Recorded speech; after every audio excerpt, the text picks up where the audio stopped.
আজকে আপনাদের সাথে শেয়ার করব কিভাবে শুকনো চালের গুঁড়া দিয়ে এভাবে পিঠা বানানো যায়।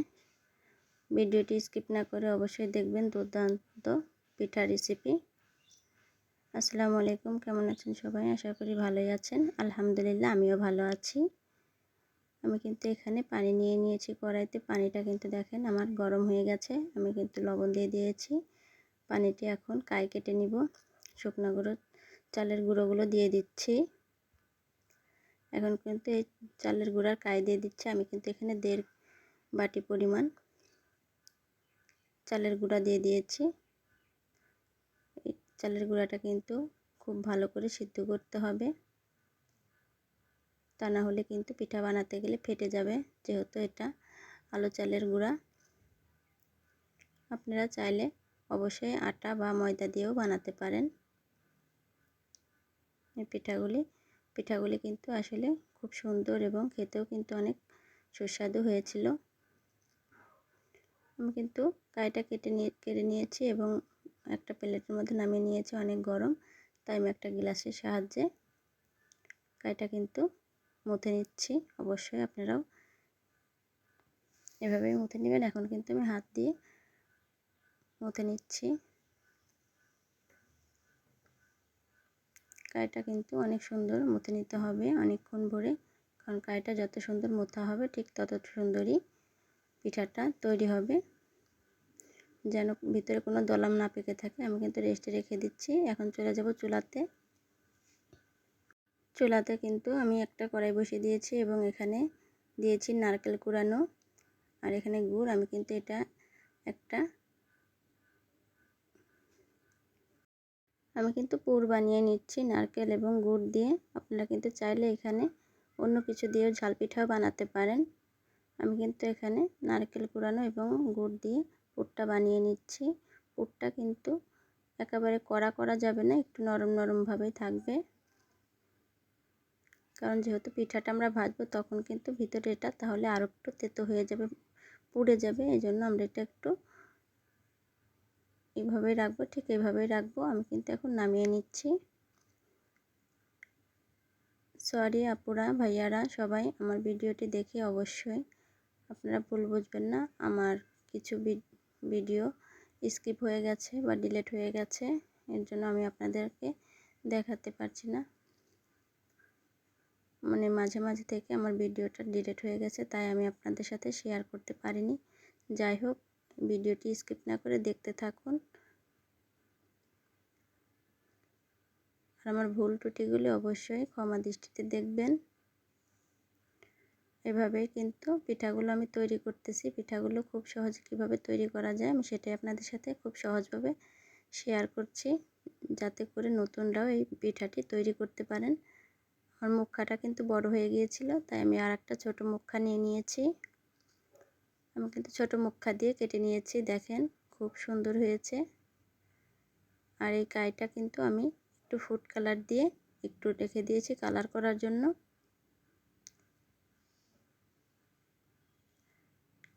এখন আমি আপনাদের মাঝে দেখিয়ে দিচ্ছি কিভাবে এই পিঠাটা এর সাথে করব।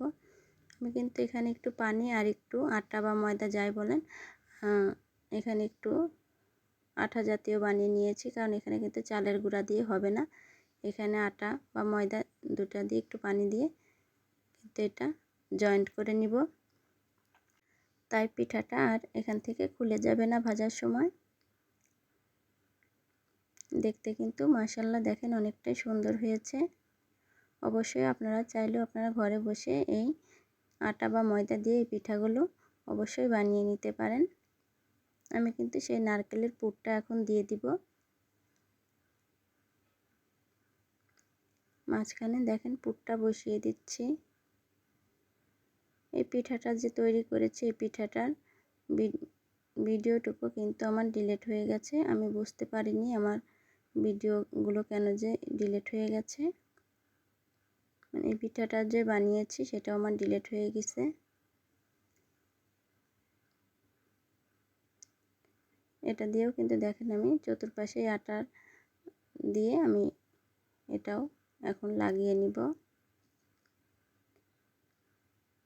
এত সহজভাবে আপনাদেরকে দেখিয়ে দিচ্ছি। অবশ্যই ভিডিওটি দেখে অবশ্যই উপকৃত হবেন। আর যদি করে আপনারা ভিডিওটি দেখে উপকৃত হন অবশ্যই লাইক দিয়ে পাশে থাকবেন। যেহেতু এখন বৃষ্টির দিন, চতুর্পাশে কিন্তু পিঁপড়া মাছি খুব, আমাকেও বারে বারে পিঁপড়া বিরক্তি করতেছে। দেখেন এভাবে কিন্তু একটু চেপে চেপে লাগিয়ে নেবেন যাতে এটাই হয়। দেখেন এই যে আমি পিঠাটা কিন্তু আপনাদের মাঝে দেখিয়ে দিচ্ছি। তো আমার ভিডিওটি কিন্তু এখান থেকে ডিলিট হয়ে গেছে। যাই হোক আপনারা ক্ষমা দৃষ্টিতে দেখবেন। আমি কিন্তু একটা ডিজাইন করে দেখিয়ে দিয়েছিলাম, কিন্তু ডিজাইনটা দেওয়ার পর আমার কাছে ভালো লাগেনি, আমি পরে তুলে ফেলেছি। আমি কিন্তু এই প্রথম থেকে আপনাদের সাথে শেয়ার করছি। এইভাবে আমি কিন্তু একটা কাগজ কেটে রেখে দিয়েছি আগেই আঁকিয়ে। আপনারা চাইলে এইভাবে আঁকিয়ে নিতে পারেন, না হলে আপনাদের মন মতো আপনারা অন্য কোনো ডিজাইন আঁকাতে পারেন অবশ্যই। আমি কিন্তু একে একে দুইটাই বানিয়ে নিয়েছি। আর এখন কিন্তু এই ফুড কালার দিয়ে যেটাই করেছি এটাও আবার দিচ্ছি।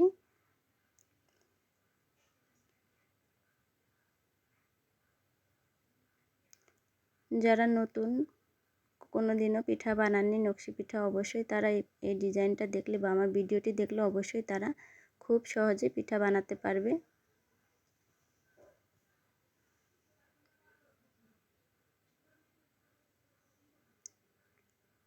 আমি কিন্তু আবারও আপনাদের সাথে শেয়ার করছি, একে একে দেখিয়ে দিচ্ছি যাতে আপনাদের বুঝতে অসুবিধা না হয়।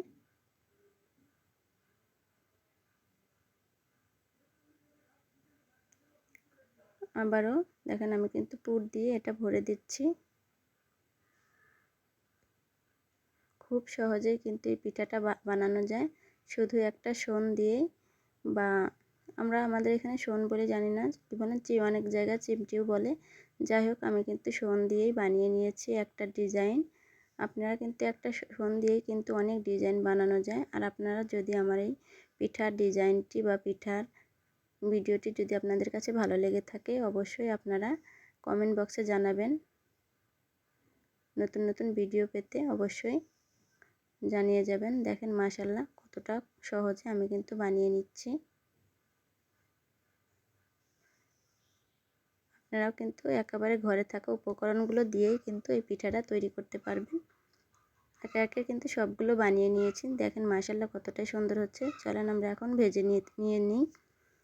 দেখেন আমি কিন্তু একটু তেল দিয়ে দিয়েছি, তেলে কিন্তু এটা ভেজে নিচ্ছি। আমি কিন্তু একে একে সব দুইটা তিনটা দিয়ে ভেজে নিব।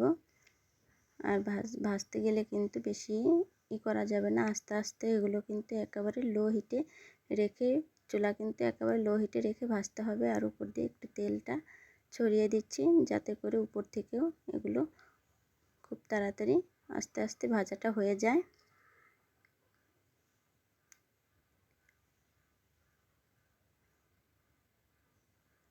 আমার পিঠার রেসিপিটা যদি আপনাদের কাছে ভালো লেগে থাকে অবশ্যই সাবস্ক্রাইব করে পাশে থাকবেন, পাশে থাকা বেল আইকনটি বাজিয়ে রাখবেন। আর দেখেন মাশাআল্লাহ এই পর্যন্ত। ভালো থাকবেন, সুস্থ থাকবেন।